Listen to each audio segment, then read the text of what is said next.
শিফা মানা হইল ওই ব্যবস্থা যার মাধ্যমে মানুষের রোগের চিকিৎসা হয়,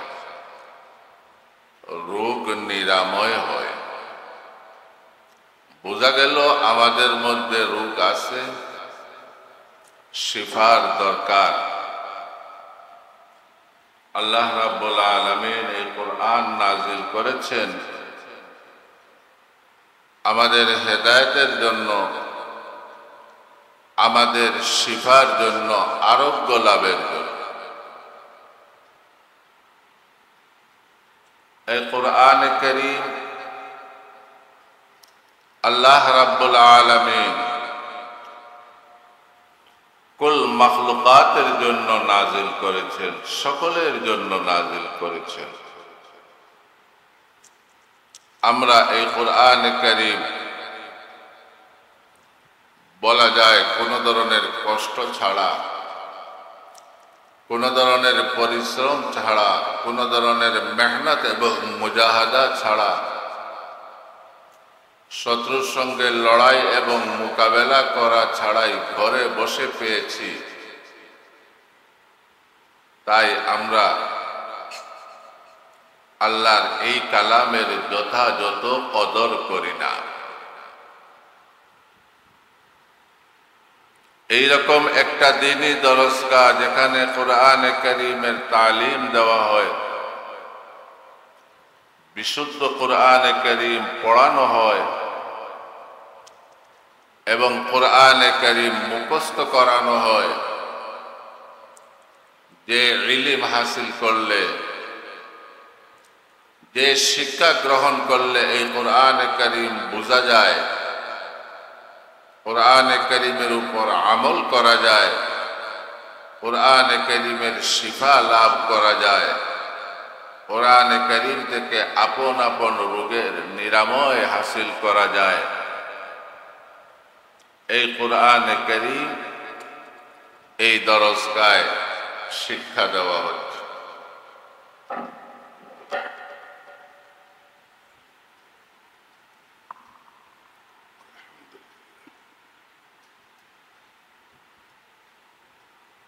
আল্লাহ রাব্বুল আলামিনের একজন মকবুল নবী হযরত মূসা আলাইহিস সালাতু ওয়াস সালাম,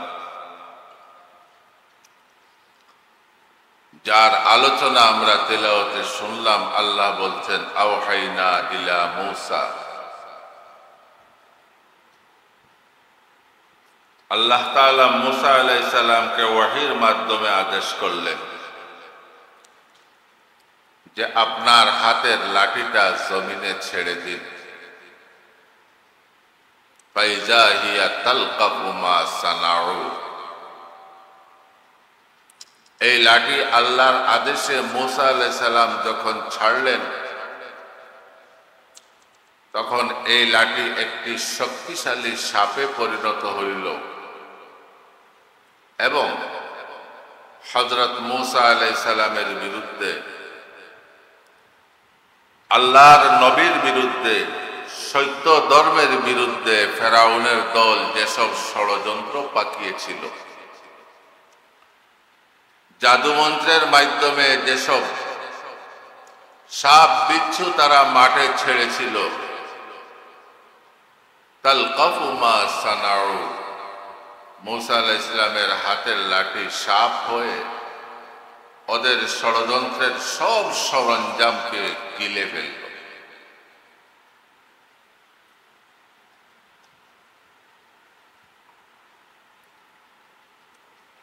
আল্লাহ রাব্বুল আলামিন মূসা আলাইহিস সালামকে বলেছিলেন, তুমি লাঠিটা জমিনে ছেড়ে দাও। একটা লাঠি জমিনে ছাড়লে তার শক্তি বাড়ে আমরা দেখি না, বরং লাঠিটা হাতে নিয়ে আমি আমার শক্তি বৃদ্ধি করি। দুশ্মন যদি আমার সামনে আসে আর মাটিতে লাঠি থাকে, আমি লাঠি হাতে নিয়ে তাকে তাড়া করি, দৌড়াইয়া দিই। আপনি নামাজে যাইতেছেন, রাস্তায় কুকুর ঘেউ ঘেউ করে, আপনি দেখবেন আশেপাশে লাঠি পাওয়া গেলে লাঠি লইয়া কুকুরকে তাড়াইবেন। এই তো হইল দুশ্মনের মোকাবেলা করার স্বাভাবিক নিয়ম। কিন্তু আল্লাহ রাব্বুল আলামিনের এত ক্ষমতা, এত শক্তি, এত কৌশল, আল্লাহ এর বিপরীতেও শত্রুকে দমন করতে পারে।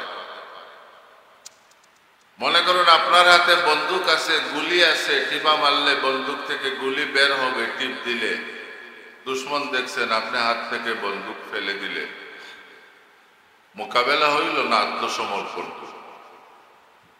শত্রুর সামনে আত্মসমর্পণ। আপনার হাতে লাঠি ছিল, আপনি দুশ্মন দেখিয়া বয়ে লাঠিটা ফেলে দিলেন, হাত থেকে লাঠি পড়ে গেল, মোকাবেলা হইল না আত্মসমর্পণ? বুঝা গেল আমরা বুঝি বিপরীত। লাঠি মাটিতে থাকলে শত্রু দেখলে হাতে নিব, লাঠি হাতে থাকলে শত্রু দেখলে ফেলে দিব, এইটা কোনো নিয়মে পড়ে না। আল্লাহ বলেন, আমি ওয়াহির মাধ্যমে মুসাকে বললাম আলাইহিস সালাম, ওয়াহাইনা ইলা মুসা আন আলকি মা ফি ইয়ামিন, আপনার ডান হাতে যেটা আছে ওটা আপনি ছেড়ে দিন। ফাইযা হিয়া তালকাফু মা সানাউ, ছাড়ার পরে এটা শক্তিশালী হয়ে শত্রুর সব সরঞ্জাম গিলে ফেলবে। আমরা বুঝি শত্রু সামনে আসলে লাঠি মজবুত করে ধরতে হবে, তাকে বাড়ি দিতে হবে। হাতে লাঠি থাকলে শত্রু সামনে আসলে ছেড়ে দেওয়া যাবে না, এটা হলো আমাদের স্বাভাবিক বুঝ। কিন্তু মুসা আলাইহিস সালাম এই বুঝের উপর চলছে না, আল্লাহর আদেশ পালন করেছে। আমার বুঝে আসুক না আসুক, যুক্তিতে ধরুক না ধরুক, কাজ ওটাই করব যেটা আল্লাহ তাআলা আমাকে করতে বলেছে। এই যে শিক্ষাটা, এই শিক্ষা কোথা থেকে আসবে? वो फैजान नजर था या मकतब की करामत थी, वो फैजान नजर था या मकतब की करामत थी, सिखाई किसने इस्माइल को आदाब फरजंदी। ইসমাইল আলাইহিস সালাম তার নিজের জানের মায়া ছেড়ে দিলেন, নিজের যুক্তি ছেড়ে দিলেন, নিজের মনের এরাদাকে ছেড়ে দিলেন, আর বাবাকে বললেন, আল্লাহ যা আদেশ করেছেন আপনি তা বাস্তবায়ন করুন। আদেশ কি ছিল? ইব্রাহিম আলাইহিস সালামের প্রতি যে তার প্রিয় সন্তান ইসমাইলকে ছুরি দিয়ে জবাই করবে। একজন জলজন্ত মানুষ, তাও আবার সন্তান, তাও আবার একজন নবীর সন্তান, তাও আবার নিষ্পাপ শিশু, কোনো গুনাহ এবং অপরাধ করে নাই, তাকে যখন আদেশ করা হচ্ছে জবাই করো, এটা কি যুক্তি ধরে? এটা যুক্তি ধরে না। কিন্তু ইসমাইল আলাইহিস সালাম এখানে যুক্তির পিছনে দৌড়াইছেন না, আল্লাহর আদেশ পালন করেছে। ইফআল মা তুমার সাতাজিদুনি ইনশাআল্লাহু মিনাস সাবিরিন। ও আব্বাজান,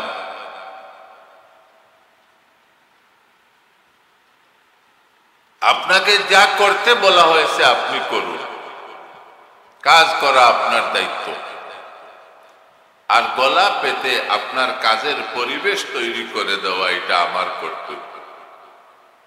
কারণ কোন একজন মানুষকে কেন্দ্র করে কোনো কাজ করতে হইলে যে কাজ করে তারও যেমন কাজ করার দরকার, যাকে কেন্দ্র করে কাজ হচ্ছে তারও সহযোগিতার দরকার। বাবা ছেলেকে নিয়ে বললেন, হুজুর আপনি তারে পড়ান। হুজুরে শুধু পড়লে হইব না, বাচ্চারও পড়তে হবে। বাচ্চা যদি মনে করে আব্বাই হুজুরে বেতন দিচ্ছেন, তিলাওয়াত হুজুর করবেন, আমি বইয়ে বইয়ে ঘুমাই, কাজ হবে? আব্বাই হুজুরে বেতন দেন, হুজুরে লেখবেন, আমি দেখবো হুজুরের লেখা সুন্দর কিনা, আমি লেখবো না, আমার লেখা হবে? তাহলে যিনি কাজ করেন আর যাকে নিয়ে কাজ করেন, উভয়ের অংশগ্রহণের দরকার আছে কি না? উস্তাদের দায়িত্ব হইল তিনি মনোযোগ সহকারে তাকে লেখাইবেন, পড়াইবেন। তালেবে ইলম এবং ছাত্রের দায়িত্ব হইল সে মনোযোগ সহকারে লেখবে এবং পড়বে। উস্তাদ নুসরত করবেন, সে নুসরত গ্রহণ করবে, এর মাধ্যমে এলেম হাসিল হবে। তো ইব্রাহিম আলাইহিস সালামকে যদি আদেশ করা হয় তাকে আপনি ছেলেকে জবাই করুন, তাইলে এই ছেলেরও তো সহযোগিতার দরকার। ইসমাইল আলাইহিস সালাম বললেন, ইফআল মা তুমার, আপনি আপনার কাজ করুন। সাতাজিদুনি ইনশাআল্লাহু মিনাস সাবিরিন, ইনশাআল্লাহ আমাকে দেখবেন আমি সবর করনেওয়ালা। হযরত মুফতি মাহমুদ রহমতুল্লাহ আলাইহি, আমরা নাম শুনছি, উপমহাদেশের একজন বড় মুফতি সাহেব, একজন বড় নেতৃস্থানীয় বুজুর্গ, ইলিমের একটি পাহাড়, ওনার পায়ের আঙ্গুল কাটতে হয় অপারেশন। একজন রোগীর পায়ের আঙ্গুল কাটতে হইলে রোগী কি আরাম পায় না কষ্ট পায়? আনন্দ পায় না ভয় পায়? ভয় পায়। পায়ের আঙ্গুল কাটতে হইলে অ্যানেস্থেসিয়া দেওয়া হয়, অবশ করার ঔষধ দেওয়া হয়। এটার দ্বারা অবশ করলে উপস্থিত সময় আর বোঝা যায় না এখানে কোনো আঘাত করা হচ্ছে, কাজ হয়ে যায়। ডাক্তার অ্যানেস্থেসিয়া লইছে সুইয়ের মধ্যে, হুজুরের পায়ের আঙ্গুলে ঢুকাবে, পাও হবে অবশ, এরপর অপারেশন করবে। হুজুর বললেন এগুলার দরকার নাই, আপনি পায়ের আঙ্গুল কাটবেন, কেটে দেবেন, ইফআল মা তুমার। ডাক্তারে ফিস পাইছো, আমার পাওয়ার আঙ্গুল কাটবা, ওপর কাটো। কয় আপনার তো ব্যথা হইল। তিনি বললেন তুমি তোমার কাজ করো, আমি আমার কাজ করি। তিনি সঙ্গে সঙ্গে জিকির শুরু করে দিলেন, আল্লাহ আল্লাহ আল্লাহ। জিকিরে এমন মত্ত হইলেন, দুনিয়ার সঙ্গে আর উনার কোনো খবরই নেই। দুনিয়া থেকে উনি আরেক জগতে চলে গেছে। ডাক্তার জীবনের প্রথম এমন রোগী পাইছে, এত সাহসী।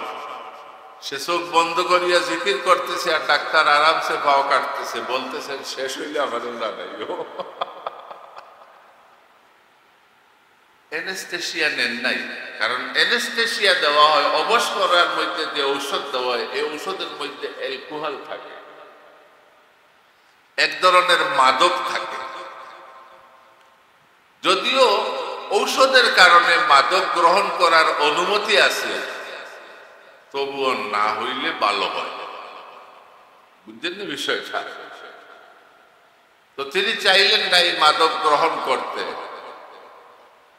ডাক্তার ইচ্ছা মতো অপারেশন করলো, তিনি উফও করলেন না। হযরত ইসমাইল আলাইহিস সালামের সুন্নাত জিন্দা হয়ে গেল। ওয়া ফায়জানে নজর তা ইয়া মাকতাব কি কারামত থি।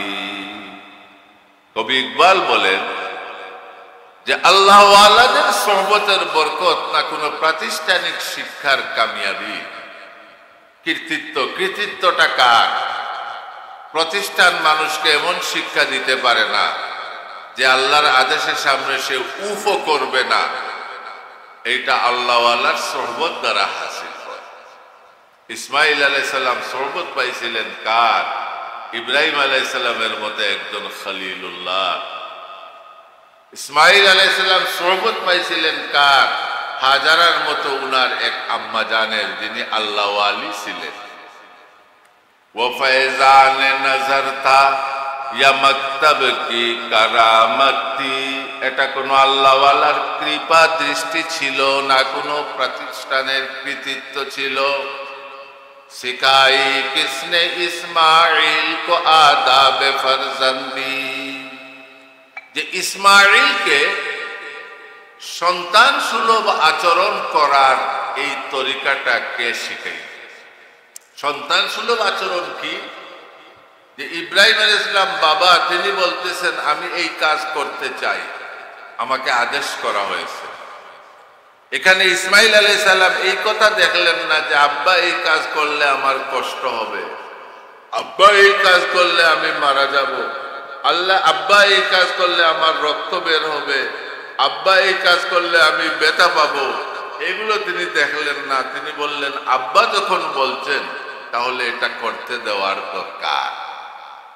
আদাবে ফরজন্দি, সন্তান সুলভ আচরণ করার এই জ্ঞান, এই শিক্ষা ইসমাইল আলাইহিস সালাম, ওই সময় কোনো শিক্ষা প্রতিষ্ঠান ছিল না, কলেজ ইউনিভার্সিটি ছিল না, তিনি এটা কোথা থেকে লাভ করলেন?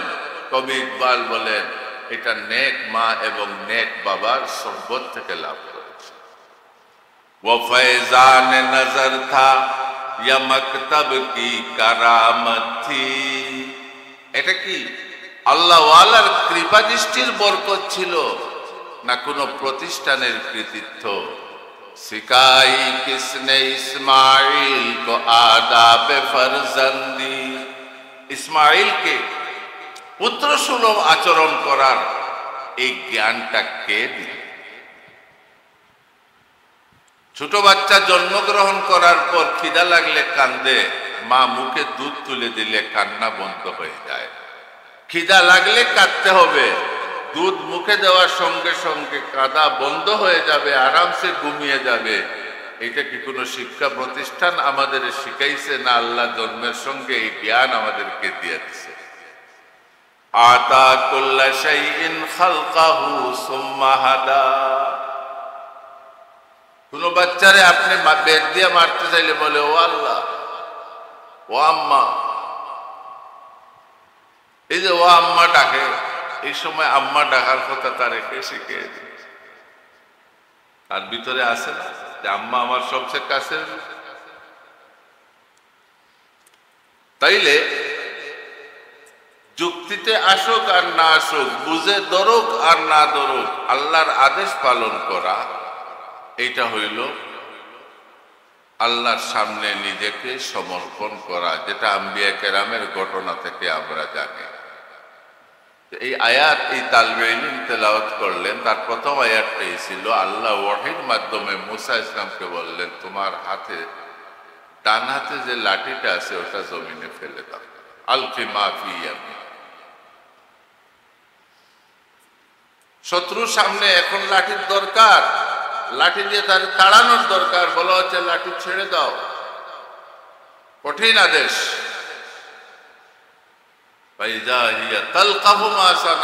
তিনি আদেশ পালন করলেন। এই আদেশ পালন করার কারণে তার লাঠির শক্তি কমছে না বাড়ছে? বাড়ছে। ওই যুগের পরাশক্তি, ওই যুগের ফ্যাসিস্ট, ওই যুগের জালিম, ওই যুগের সন্ত্রাসী ফেরাউন এবং তার বাহিনী পরাস্ত হয়ে গেল একটা লাঠির সামনে। সদহাজারা নেজায়ে ফিরআউনেরা, সদহাজারা নেজায়ে ফিরআউনেরা, দর শিকস্তি পেশে মুসা এক আসা, সদহাজারা তিব্বে জালি নুসবুদ, পেশে ঈসা ও দমশ আফসুস বুদ, सद हजारा शिबलियो सदरा जुनैद, खाके पाए बू हुरैरा कै रसद। একজন কবি বলে যে ফেরাউনের শত শত লাঠি সোটা, ডান্ডা বাড়ি, কত কিছু একটা লাঠির সামনে টিকতে পারলো না। এই লাঠিটা ছিল আসায়ে মুসা, মুসা আলাইহিস সালামের লাঠি, যে লাঠির শক্তি দিয়েছিলেন আল্লাহ। সদহাজারা নেজায়ে ফিরআউনেরা, দর শিকস্তি পেশে মুসা এক আসা। মুসা আলাইহিস সালামের একটি লাঠির সামনে এটা পরাস্ত হয়ে গেল। এই লাঠিতে শক্তি আসছে মুসা আলাইহিস সালামের আল্লাহর আদেশ না মানার কারণে না মানার কারণে। এই লাঠি ছিল ওনার শক্তি, আল্লাহর আদেশে এই লাঠি তিনি ছাড়ছেন, এরপরে এই লাঠি দুর্বল হয়েছে না আরো শক্তিশালী হয়েছে। এই দুনিয়াতে আমার অনেক শক্তি আছে, কারো আছে ব্যবসার শক্তি, কারো আছে টাকা পয়সার শক্তি, কারো আছে শিক্ষার শক্তি, কারো আছে চাকরির শক্তি, কারো আছে ক্ষেত খামারের শক্তি। প্রত্যেকে এক একটা শক্তিকে ধারণ করিয়া চলি। এই শক্তিটা যদি কিছু সময়ের জন্য আমরা আল্লাহর আদেশ পালন করার জন্য, নামাজ পড়ার জন্য, ইবাদত করার জন্য প্রয়োজন মতো আমরা একটু সময়ের জন্য ছেড়ে দেই, তাহলে এই ছেড়ে দেওয়ার কারণে কি আমার চাকরির শক্তি, আমার ব্যবসার শক্তি, আমার টাকা পয়সার শক্তি, আমার ডিগ্রির শক্তি, আমার খামারের শক্তি কমবে না বৃদ্ধি পাবে? বলেন, কমবে না বাড়বে? বাড়বে। যেভাবে মুসা আলাইহিস সালাম লাঠি ছাড়লেন, এরপরে লাঠির শক্তি কমছে না বাড়ছে? তাইলে বোঝা গেল আমার বুঝে আসুক আর না আসুক, আল্লাহর আদেশ কি আমরা ছাড়বো না পালন করব? এই একটা শিক্ষা যদি আমরা এইসব দিনই মজলিস থেকে নিয়ে যেতে পারি, তা আমি বলতে পারি আমার জীবনে একটা ইসলাহের সুযোগ তৈরি হয়েছে। যে আমার মন যেটা চায় সেটা আসল নয়, আল্লাহ কি চান সেইটা বোঝার দরকার। আল্লাহ যেটা চান সেটা যদি আমার মন চায় আলহামদুলিল্লাহ, আর যদি আমার মন যেটা চায় না সেটা আল্লাহ চান তবু আলহামদুলিল্লাহ। তো আমি আপনাদের সামনে যে আয়াত তেলাওয়াত করেছি এটা আসলে একটি দোয়া। হযরত মুসা আলাইহিস সালাম দোয়া করেছেন। কি দোয়া করেছেন? রব্বি শরহ লি সাদরি ওয়া ইয়াসসির লি আমরি ওয়াহলুল উকদাতাম মিন লিসানি ইয়াফকাহু কওলি। ও আমার রব, ও আমার পালনেওয়ালা, ও আমার প্রতিপালক, আপনি আমার দিলকে, আপনি আমার সিনাকে প্রশস্ত করে দিন, আমার মনকে বড় করে দিন, আমার মনোবল বাড়াইয়া দিন। আমরা অনেক সময় বলি বনের বাঘে খায় না, মনের বাঘে খায়। বনের মধ্যে বাঘ নাই, কিন্তু মনের ভিতরে বাঘ ঢুকছে, সারাত আওয়াজ শুনলেই চিৎকার মারিয়া পড়ে যায়। এনে মনে করে স্বাভাবিক, অথচ রশি একটাই আওয়াজ করছে। বেটা গেছি কক্সবাজার বেড়ানি, সান্নি রাইত বইয়া গল্প টল্প হয়েছে, সেকে খালি পুতর কিচ্ছা হয়েছে। আর কিচ্ছা উল্টে উল্টে তার ডর ভরে, ডরায় ডরায় সে হোটেলের রুমে আসছে, ভূতের কিচ্ছা শুনছে, আর মনে মনে খালি কয় ভূত মনে হয় আমার পিছে আটে বা সামনে আটে বা ডাইনে অথবা বামে। আর বাথরুমও গিয়া বইছে, আর হঠাৎ ফিটির থাবা মারছে, আর হয় বেঁচে থাকো। কি থাবা আর বেঁচে থাকো, শিখ মারি জায়গাত পড়িয়া বেউসে আমার লোকে ভূত আইছে। আমি গিয়া খালি বাথরুমও বইছি, আর ফিটির থাবা মারছে, থাবা মারিয়া কয় বেঁচে থাকো। বাসার নি তো মরা, তারে ফানি উনি সিটা দিয়া হুশ করো। দিকে লুকিতে হয়েছে, তুই বেউস হইলে ভূতর কিচ্ছা শুনছি, আগে নিচে ভূত দৌড়ার। আর বাথরুমও গিয়া বইতেও আমার ফিটির তাবা মারিয়া কয় বেঁচে থাকে। বাথরুমও খুলিয়া দেখা যায় কোনো মানুষ নাই। দেখা গেল সে বাথরুম যে ব্যবহার করে, বাথরুমে যে কমোড আছে, হাই কমোড, হাই কমোডের উপরে একটা ডাকনা থাকে, ডিলা আছে, বইলে আইয়া ফিটির ঠেলা মারে। হে যখন জাতামারি বইছে খাবি খাবি, হাই কমোডর ডাকনা আইয়া পিছিয়ে তার মারছে ফিটির ঠেলা। আর ফাঁসর রুমও আরো বেটা বাথরুমও আছিল, হে গান গান, ভালো আছি ভালো থেকো, আকাশের ঠিকানায় চিঠি লিখো। এগিয়ে কইছে ভালো থেকো, এগিয়ে মারছে থাবা, এগিয়ে কইছে ইন্নালিল্লাহ মানে মারি গেছে। বাস্তবে কি কোনো বাঘ আসিল? না, বাস্তবে কিছুই ছিল না, বাঘটা আসিল মনের ভিতরে। এখন পেটির ঠেলা লাগছে,